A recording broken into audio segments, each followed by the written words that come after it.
Ijon perkara. Tahu ijon perkara? Apa itu? Anda melakukan pelanggaran. Oke. Ya. Belum disidik, tapi nanti mafianya sudah datang kantor polisi. Ini nanti yang nyidik ini ya polisinya. Bukan polisi yang menentukan, polisinya ini. Waduh. Kemudian pasalnya yang dipakai ini. Sesudah masuk di kepolisian, kejaksaan diijon lagi, jaksanya ini. Nanti hakimnya ini. Tahu nama Susno Duaji? Oh. Ya. Nah, Cicak buaya dulu. iya, ketika dia dikriminalisasi, Ya. lalu Susno dibilang mafia, lalu Susno kan bilang ke masyarakat, mafianya itu ada di sebelah kantor Kapolri katanya. Kejaksaan dan kepolisian ini sudah lama sekali tidak pernah harmonis. Saya bilang, mana nomor HP semua anak saya, istri saya, dan nomor rekeningnya, saya titip ke KPK nih. Kayak perampasan aset itu sudah masuk tahun 2020, ditunda lagi sampai 2023 saya kejar. Oke katanya, malah yang masuk undang-undang perubahan MK yang tidak ada di prolegnas. Iya, itu dia. Saya tolak dong. Nah, oleh sebab itu kalau jawaban teorinya itu, tapi kalau jawaban hukumnya dikeplak aja kepalanya. Karena kalau tidak memenuhi syarat itu MK bisa membatalkan. Oh iya ya. Tapi MK-nya kena juga. Itulah yang terjadi.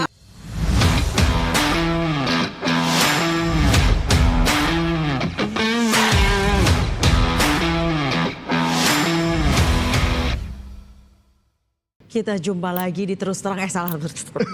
Bikin terang. Salah nyolong Kalau podcast. terus terang ini Iya. podcast Yulia. Tamunya kita. Nyolong podcast bintang tamu kita. Iya. Mohon maaf suara saya juga seperti ini. Hari ini bintang tamu yang spesial ada Pak Mahfud MD. Terima kasih Prof udah. Selamat datang, Prof.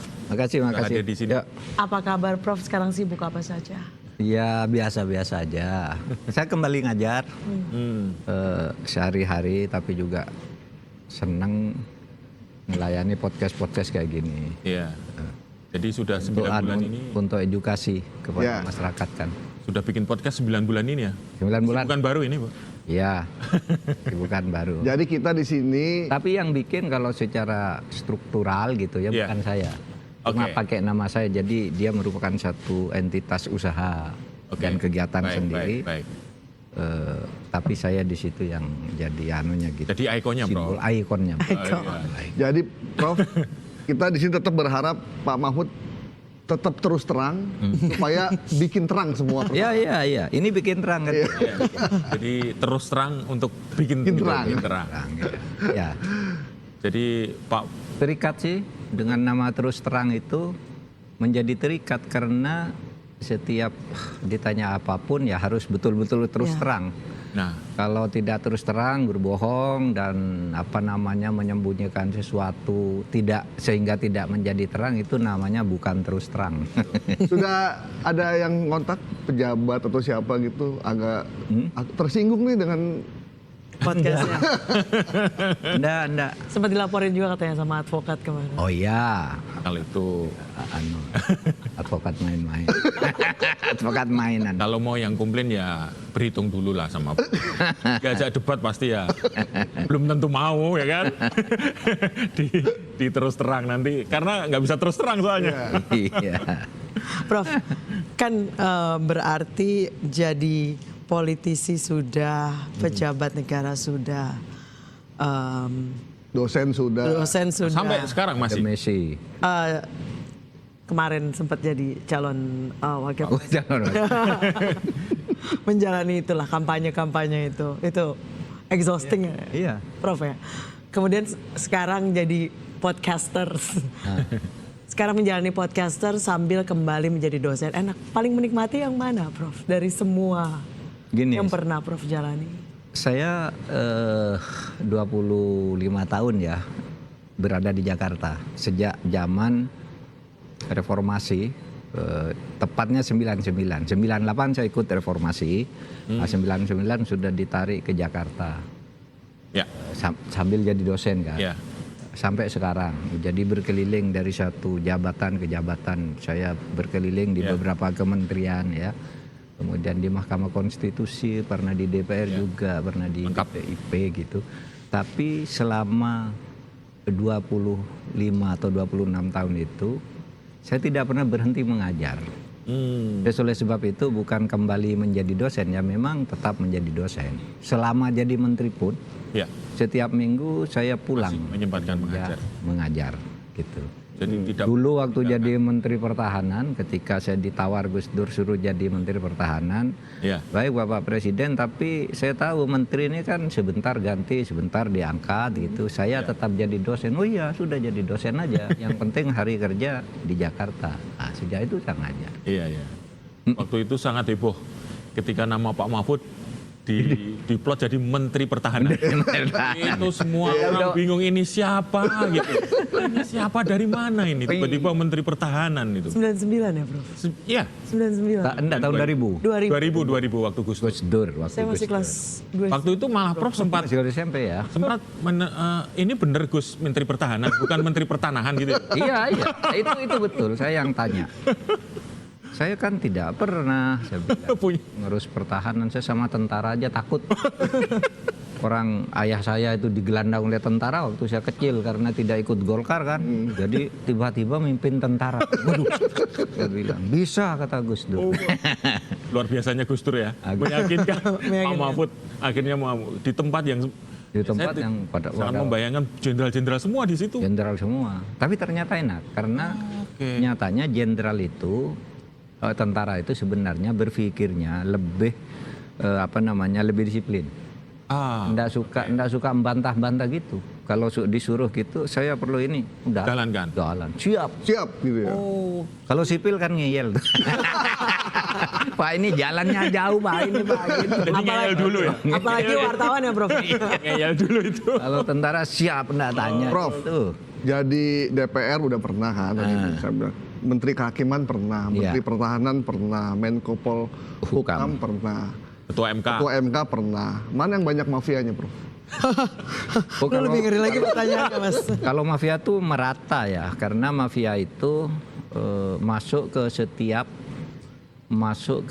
setiap Lini. lembaga yang ada anggarannya. Yang tidak ada itu Menko Polhukam karena anggarannya tidak banyak. Tapi kalau di Kemhan itu anggarannya gede banget. Iya. Anggarannya gede banget. Nah, waktu saya urusan penggunaan anggaran itu seluruhnya saya delegasikan ke angkatan. Angkatan Darat, Laut, Udara nih anggarannya pakai sendiri, saya tinggal menyetujui. Jadi masalahnya ada di sana. Di sana. Ya. Oke.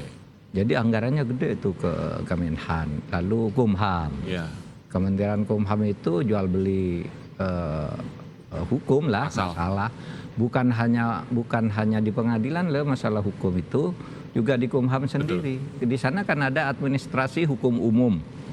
AHU. Ya, betul. Di situ juga ada korupsinya ya, yang sudah masuk penjara juga orangnya kan. Nah sekarang ini di sana masih terjadi kasus yang masih mengambang belum selesai dan melibatkan pejabat penting. Hukum di Indonesia itu seperti toko kelontong ya? Iya, Itu maksudnya tuh apa? Anda mau beli apa? Kalau Anda punya masalah hukum, tinggal datang. Mau ke pengadilan bisa, kalau kasusnya masih di kejaksaan bisa cari di kejaksaan, kalau kepolisian ke kepolisian. Anda bisa pesan di situ. Ijon perkara. Tahu ijon perkara? Apa itu? Anda melakukan pelanggaran. Oke. Ya. Belum disidik, tapi nanti mafianya sudah datang kantor polisi. Ini nanti yang nyidek ini ya polisinya. Bukan polisi yang nentukan, polisinya ini. Waduh. Kemudian pasalnya yang dipakai ini. Sesudah masuk di kepolisian, kejaksaan diijon lagi, jaksanya ini. Nanti hakimnya ini. Waduh. Itu real tuh, Bro. Real yang masuk ke penjara tuh kan begitu. Karena- Ya, itu sekarang sudah lebih canggih mainnya. Yang saya katakan ini kenapa dulu kita punya nama atau sebutan mafia peradilan ya. Mafia peradilan itu kan karena pengadilan tuh dulu pakai ijon.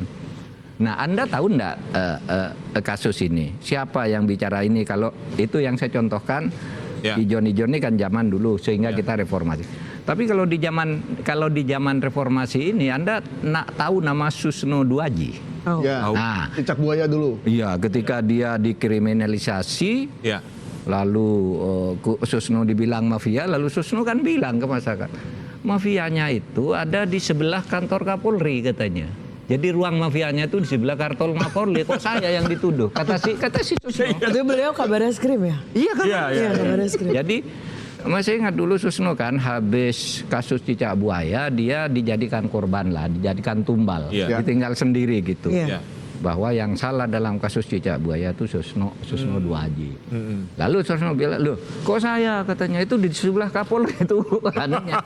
Lalu dia ditangkap kan? Iya. Ditangkap, Iya. masuk penjara gitu.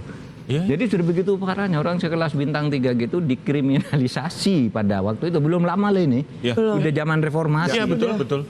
Iya, Tahun 2012, 2011. Susno itu kan orang baik sih, dia profesi anunya ya lumayan lah bagus Betul, lah betul. untuk rata-rata Polri, dia kan cerdas, bagus, punya harapan, tapi itu pun habis Ditangkap di bandara itu, Prof. ditangkap ingat ya di Kayak mau bandara. Iya. perjalanan kemana gitu. Lu Pak Mahfud ketua MK ya di zaman itu ya? Saya ketua MK, saya yang membongkar kasusnya ketika Chandra Hamzah dan Bibit Samad Iya, betul. Iya. dan kriminalisasi, dikriminalisasi. Iya.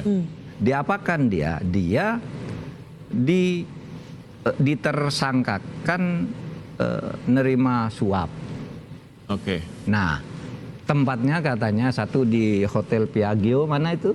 Ya, lalu yang satu di mana? Ada bukti mobilnya di situ. Padahal pada saat yang dituduhkan itu si Pak Bibit Samati sedang di Peru, ada tiket, ada apanya. Loh kok saya dituduh ada di situ gitu. Nah, pada waktu itu analisisnya karena KPK ini terlalu gencar melawan polisi, jadi Antasari Azhar sudah ditahan. Kalau Chandra dan Bibit ini ditahan, KPK bubar. Kan harus 3 Iya, maksimal, iya. ya kan? Iya. Betul.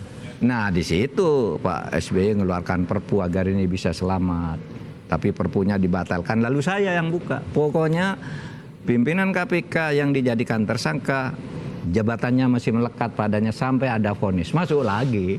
Nah, gagal ini. Gagal nih menghancurkan KPK, gagal. Itu siapa Prof yang bisa melakukan itu? Bahkan melawan presiden. Kok bisa sih? Ya polisi. Makanya dulu itu kok bisa luar biasa ya. Iya. Polisi sekelas Susno Duaji bisa melakukan penahanan terhadap Chandra Hamzah dan Bibit Samad. Sesudah kita bongkar itu kan yang lain mengelak. Ya. Susno ketahuan sendiri. Lalu dia nodeng kantornya. Marah dia. Aduh di sana kok mafianya, kok aku tangkap juga dia. Begitu gila tuh. Bintang 3 loh itu pada waktu itu. Ya, betul. Tetapi Anda harus Dan yakin. ketika itu Rising Star ya? Hah? Pak Mahfud? Rising Star Pak. Iya, Pak Usnu Pak hampir pasti calon Kapolri. Kapolri. Dari semua sudut apapun orangnya baik, cerdas, pintar, keliling di mana gitu. Iya. Nah, tapi dia kejebak di situ karena dia menjadi pion dari sebuah permainan bahwa KPK itu harus dihancurkan. Kira-kira gitu kan. Karena banyak anggota polisi yang ditangkap. Betul. Lalu Susno yang mewakili institusinya marah. Apa tuh KPK? Correct me if I'm wrong, pembukaannya itu simulator SIM kok nggak salah. Iya. Kasus pembukaannya Iya. simulator SIM ya Pak? Simulator SIM. Ada sebelumnya kan mantan Kapolri, Ya. mantan Kapolri. Terus diharjo kan Rusdi, ditangkap. iya. Jadi pada waktu itu polisi marah, ini pimpinan kami ini dipermalukan semua. Iya. Mantan pimpinan Kapolri yang hebat kok ditahan. Lalu Susno bilang, ya ngapain takut KPK? KPK itu hanya seperti cicak. Kami ini buaya. Oh, iya. Nah Itulah jadi headline. Headline. Buaya ya. Tapi nggak bisa kita Penyadapan ya itu ya? Penyadapan. Nggak bisa kita bayangkan kalau ketua MK-nya bukan Pak Mahfud ya. Oh iya. Punya keberanian. Iya. Sampai-sampai kabarnya dimusuhin sama polisi, Prof. Oh, bukan dimusuhin. Terang-terangan tuh pengawal dan ajudan saya 12 orang ditarik. Biasanya kan saya gagah sekali kan. Ada 2 motor di depan, di belakang, lalu ajudannya 2. Berarti super VVIP Di ya? depan pintu polisi, di depan polisi, di rumah polisi. Tarik semua tuh.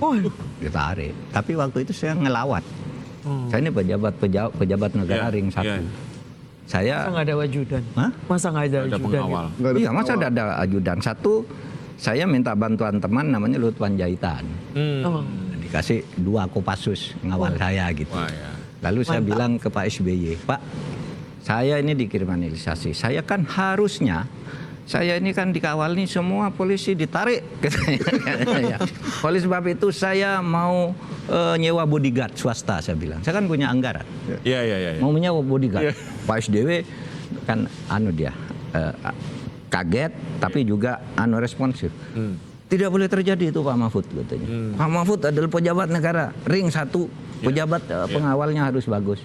Nah itulah sebabnya baru 2 masuk hari ketiga saya tidak dikawal itu, datang Kapolda namanya Pak Wahyono, saya jadi ingat. Kapolda Metro. Iya. Lalu bilang, Pak minta maaf Pak, Polri minta maaf Pak gitu. Kenapa? Itu anak-anak nakal Pak. Tidak kami suruh tiba-tiba mundur katanya. Bisa aja. Itu bukan urusan saya. Mungkin ya. Mana mungkin mundur tanpa perintah. Pokoknya Bapak sekarang minta pengawal kelas berapapun. Siapapun minta, kami kasih yang terbaik. Itu. Tapi di MK udah panik pada waktu itu. Hakim-hakim udah pada ini semua ya. tertekan kan, takut. Tapi ya itu akhirnya baik. Gitu. Sempat ada drama dikuntit-kuntit gitu Pak Mahfud? Apa Saya udah sih biasa? enggak, saya dilepas aja enggak dikuntit. Biasanya kalau datang itu kan yang ngawal banyak. Sekarang Yang jemput di jalan banyak. Nah ini kok enggak ada saya jemput. Turun di bandara biasanya buat ya ini Pak enggak ada ini. Gawat ini. Cari taksi sendiri. Tapi pengawal dari Kopassus sempat datang. Sempat, tapi bukan institusi resmi Kopassus. Oke. Orangnya Pak Luhut katanya mantan dan Kopassus seperti Pak Luhut tuh punya jatah untuk dikawal. Nah, 2 itu dikasih ke saya, tapi 3 hari aja, 3 hari aja.